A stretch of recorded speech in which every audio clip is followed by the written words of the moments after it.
আজ আমরা নবী করিম সাল্লাল্লাহু আলাইহি সাল্লামের চোখে তাঁর দৃষ্টিতে 11 শ্রেণীর শ্রেষ্ঠ এবং ভালো মানুষ, নবীজির চোখে সবচেয়ে প্রিয় এবং শ্রেষ্ঠ ভালো মানুষগুলোর পরিচয় আমরা আজকে জানব।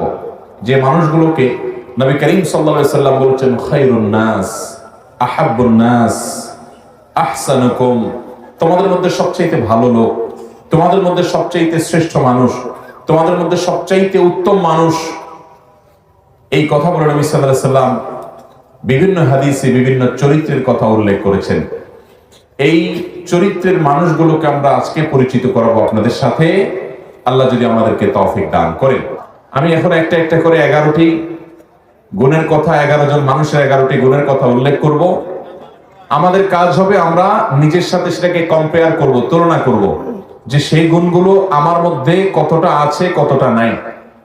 এই 11টি গুণের 11টি যদি কারোর মধ্যে থাকে তাহলে এই হবে সমাজের সবচেয়ে উত্তম মানুষ, সবচেয়ে টপ লেভেলের শ্রেষ্ঠ মানুষ, সবচেয়ে ভালো মানুষ। আর এই 11টি গুণ যার মধ্যে যত কম থাকবে, এই গুণগুলোর মধ্যে যত কম সংখ্যক গুণ যার মধ্যে থাকবে, সে শ্রেষ্ঠত্বের বিচারে তত বেশি পিছিয়ে। নবী রাসূলুল্লাহ সাল্লাল্লাহু আলাইহি ওয়াসাল্লামের চোখে সেরা 11 শ্রেণীর মানুষের মধ্যে থেকে সর্বপ্রথম যার কথা বলতে চাই, সেই শ্রেষ্ঠ মানুষদের কথা সহিহ বুখারীতে বর্ণিত হাদিসে আমরা পাই। নবী করিম সাল্লাল্লাহু আলাইহি ওয়াসাল্লাম বলেছেন খায়রুকুম মান তাআল্লামাল কুরআন ওয়া আল্লামা।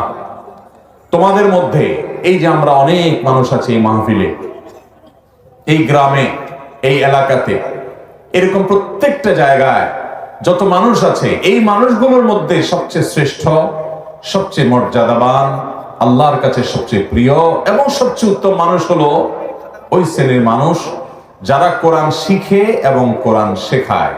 কোরআনের শিক্ষক এবং কোরআনের শিক্ষার্থী, এই মানুষগুলো হলো নবী আলাইহিস সালামের চোখে সবচেয়ে সেরা, সবচেয়ে শ্রেষ্ঠ, সবচেয়ে উত্তম মানুষ। নাম্বার 2, দ্বিতীয়, আল্লাহর হাবিব সাল্লাল্লাহু আলাইহি সাল্লামের চোখে সবচেয়ে প্রিয় মানুষ, সবচেয়ে ভালো মানুষ, সবচেয়ে শ্রেষ্ঠ মানুষ হলেন ওই সকল মানুষেরা যাদের আখলাক, যাদের আচরণ, যাদের ব্যবহার অনেক সুন্দর। নবী আলাইহিস সালাম বলেছেন, মুসনাদ হাকিমে বর্ণিত হয়েছে, আহাব্বু ইবাদিল্লাহি ইলাল্লাহ আহসানুহুম আখলাকা। আল্লাহর বান্দাদের মধ্যে আল্লাহর কাছে সবচেয়ে প্রিয় বান্দা হলেন ওই সকল বান্দারা, সবাই তো আল্লাহর বান্দা, কিন্তু যাদেরকে আল্লাহ সবচেয়ে ভালোবাসেন, সবচেয়ে পছন্দ করেন, সবচেয়ে ভালো এবং শ্রেষ্ঠ মানুষ তারা হলেন যাদের আখলাক, আচরণ, ব্যবহার